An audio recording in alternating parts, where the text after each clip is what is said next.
I used to do monthly favorites videos a few years ago, but quickly realized that my life as it is does not provide me with the opportunity to discover enough new and favorite things to fill even a short video each month. And that was before the pandemic hit, so I can assure you the possibility is even lower now.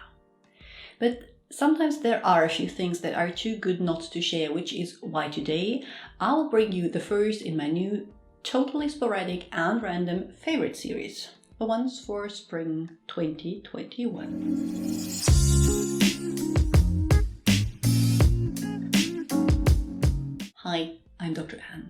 I'm a medical doctor with a passion for skincare that works. On this channel we explore the science behind skin and do quick reviews so you learn to pick exactly these products that work for your individual skin concern. So if this is something you're interested in, please consider subscribing and ring the notification bell. And spring itself is actually the first thing I want to mention. It is my favorite time of the year by far. Longer days, flowers blooming, the sun being out more and more, and the promise of many more days like that. I honestly feel so much better just by being outdoors in my garden, which is where all of these pictures were taken. But because I'm fully aware that most of you are only here for the skincare stuff, I'm going to lead with that, followed up by makeup, clothes, food, fitness, and other recreational fun. Let's see if I'll be talking to an empty room when these topics come up. Favorite skincare products. I have talked about my search for the best vitamin C serum in depth on this channel, but I think with the help of you guys, I can finally say I'm done. I found the one, and it is the Geek and Gorgeous C-Glow Serum so many of you recommended. My in-depth review will go live later this month, but in short, it has an amazing texture, it is not irritating in the slightest, and the best part, did not oxidize from opening it in January until finishing it now. I love it so much, I actually purchased 3 new ones. One for each of my sisters and of course a new bottle for myself. Does that mean I will stop reviewing other vitamin C serums? Of course not, but this is the one they all will be compared to. Favorite makeup products. If you follow me on Instagram, you will have seen this picture.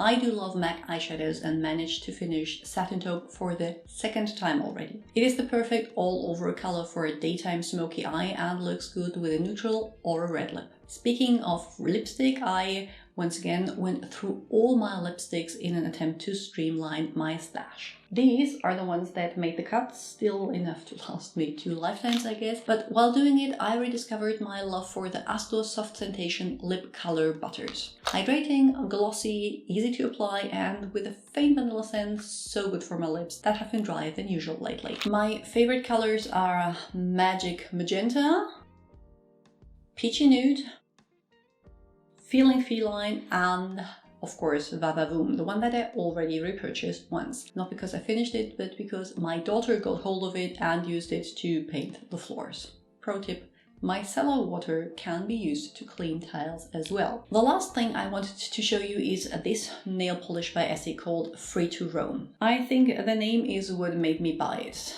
Isn't that what we all dream of right now, being free to roam? It is my only explanation as to why I picked it up in the first place, because it is not a color that I would usually wear. Red is my go-to color on my lips, nails, and often clothes, and never a bubblegum pink like this one. Yet I have worn it without break for several weeks now and love how it looks against my skin. I guess it pays off to leave one's comfort zone once in a while. This one needs 2 coats to be opaque and lasts a whole week with minor chipping. Fashion favorites. Speaking of leaving my comfort zone, I have discovered my love for midi skirts lately and purchased a few.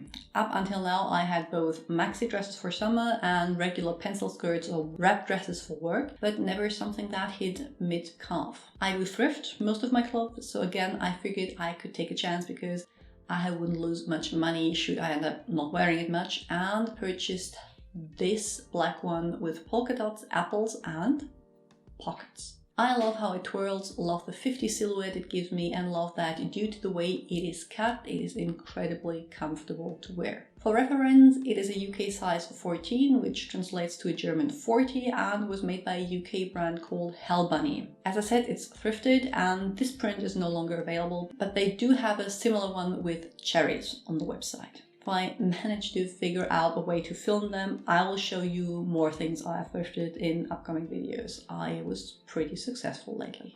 Food and fitness favorites. If you remember my personal update video from the end of 2020, you might remember that I gained some weight through the pandemic, mostly because I am a stress eater and stopped doing any exercise, and that I wanted to work on that because I really no longer felt like myself. Good news is that I managed to make time both for a twice-weekly Krav Maga and my beloved tribal fusion dance class since then. I still felt like I needed something fun to move my body after a long day at the desk though, and for that I found Layla Isaac's belly dance channel. She has both short 10-minute videos and longer ones, all of which fly by simply because dancing never really feels like a workout to me. My Apple Watch tells me it is though, so both a mood and a metabolism booster. Just a quick nod to the cultural appropriation aspect of belly dancing. I am aware that belly dancing has a long history and tradition and is part of a culture that is not my own and that I don't know enough about. It is not just an exercise, and by mentioning these videos here, I do not want to diminish its importance. Regarding food, I have been eating much better than I did over the winter as well, but still do enjoy my sweets. For vegetables, I have to mention asparagus. I adore it, and the fact that it is only available for a limited amount of time each year means I eat it in all shapes and forms and in huge quantities. My kids, like most children, do not like it at all, which means there is more for me. Yes, it makes your pea smell weird, but who cares? When it comes to sweets, I tend to have one thing that I eat over and over again, and suddenly that changes and I crave something else. My current rediscovered favorites are these Schokokuss, that was we call them in German. The English translation is either chocolate marshmallow or chocolate or foam kiss, I'm not entirely sure. Do tell me in the comments how you call them. Now they might not look like much, but if you eat them right, they are a whole sensory experience. The soft crack when the thin outer layer breaks, the faint scent of dark chocolate, the texture of the inner form that you can either spoon out with the waffle bottom or let slowly melt in your mouth. All that for only 100 calories and without any nutritional benefits for the body, granted. Favorite books and TV shows. The latest series I watched on Netflix is Ginny and Georgia, a mixture between a coming-of-age story, a mother-daughter drama, and a study on racial, gender and moral issues, as Heather is very clearly a psychopath, but an incredibly relatable one. I turned to it expecting something like Gilmore Girls, an easy distraction with just enough heartbreak to keep me engaged, but that I did not get. It is much darker and had me thinking about the show and things that happened way after I turned off the TV. I finished it in less than a month, which for me is incredibly fast. I'm a full-time working mother of two. I don't binge Netflix. I struggle to stay awake for one whole episode. In this whole year, I only managed to read one not work-related book so far, which is embarrassing. At least it was a book worth reading, The Street by Anne Petrie. I had it on my to-read list since last year. The list is currently 201 books long, so I really need to speed up here. And while it was not an easy read, it is one that I wholeheartedly recommend.